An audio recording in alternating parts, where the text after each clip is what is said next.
Well, I am really excited to be here to share in the celebration. 65 years, wonderful years.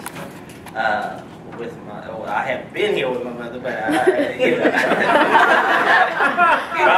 that facial cream is sure is working good. But no, I'm just really excited to see my mother make it to 65, because there's so many people that aren't fortunate to make it to that age, and you know, it's a blessing to just see her happy and being able to work and operate in her gifts. And I'm thankful that, you know, the Lord is moving in a mighty way with her with the surgery. And I was surprised, because the last time I saw my mother was when she actually had the surgery, and you know, she was on morphine all day, you know, kind of groggy and not holding food down. So this is, you know, this was the first time when I first got to the hotel, I saw her walking with a cane, you know, so that just made my heart glad to see that, and to see that she's mobile now, and back to sending 1,000 emails to my phone. All those that know my mother, if you haven't got an email, you probably got 2 or 3 sitting in your inbox right about now. She has it programmed. Yeah, so I want to. There's a few. When I was thinking about myself as a child growing up, there was a couple of funny moments. For those that have known my mother for many years, you know that she loved wearing hats. She made a lot of hats, and they fill up her closet. And one incident that I remember as a child, you know, because it seemed like I was always at church, and if I wasn't at their church, I was at somebody's church, and it was always a church event. Growing up, you know, there was 2 things they let me do. That was going to church and going to school. And so I remember we'd always be getting ready for church in the morning, and at that time, I think it's when they first moved out to Corona. And I remember we had to drive into Anaheim. And my mother would love to put on her hat during the long drive. And I remember, because it was kind of, well, at the time, I laugh now, but I remember I said, "Mother, wouldn't you like to just put the hat on when we get to church?" She said, "No." So, as a young kid, you know, all you can do is just kind of look out the window and just kind of keep your eye, listen to the radio or something. So I remember all these Sundays of driving down the 91 freeway, and people driving next to us would be like,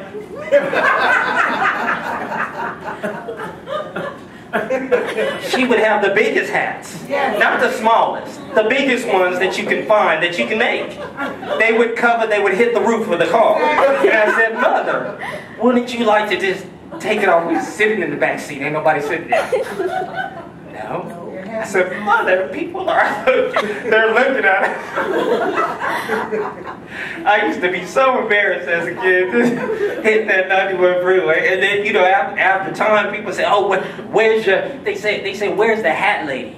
As I got older, so I got used to it. And so we'd be at the church councils and conventions, and they said, "You know what, I saw your mother. She was sitting in the second row or something." And I said, "Well, how did you see her?" "I didn't see her.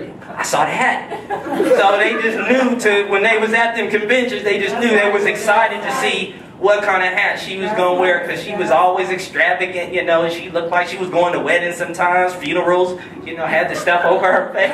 It was, you know, she got very creative. But that was a funny moment, you know. I'm trying to think of the funny ones, you know, so let me see. Oh, you know what? There was another time when I was real young, and I grew up in Orange County. So those of you that know the demographics of Orange County, there wasn't a lot of us. So my mother would drop me off to school, and one day we had the where you bring your parents. My dad, he couldn't make it, you know, so my mom came, and I remember the parents were sitting off in the back, and I was sitting there with a couple of little friends, and so you know, the kids was asking, where's your parents at? So I said, oh, there goes my mom right there. And then these two little boys look like this. Which one? I said, right there. You see the blonde hair? You know, you see her? And they said, that's not your mama. She don't look like you. Where's your mama at? I said, so the whole time I was thinking, that's not my mama.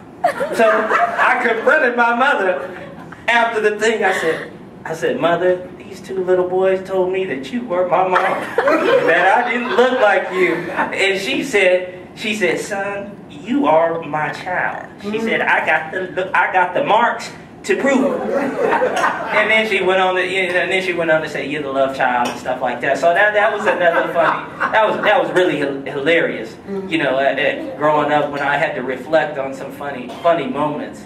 But separate from that, I thank the Lord for you, Mother. I feel very blessed to just have someone like you in my life of encouragement. Both of you guys have been awesome and help mold me and send me in the way I should go.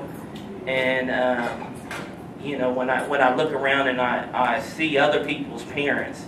And I think and reflect on how much you guys have contributed into making, helping me to go into the direction that I should go. I'm so thankful. And that you guys have been examples of the Word in the Bible. Even though you guys were busy doing God's work in ministry growing up as a child, and I didn't get a chance to see a lot of you guys, I at least know that you guys were living the truth.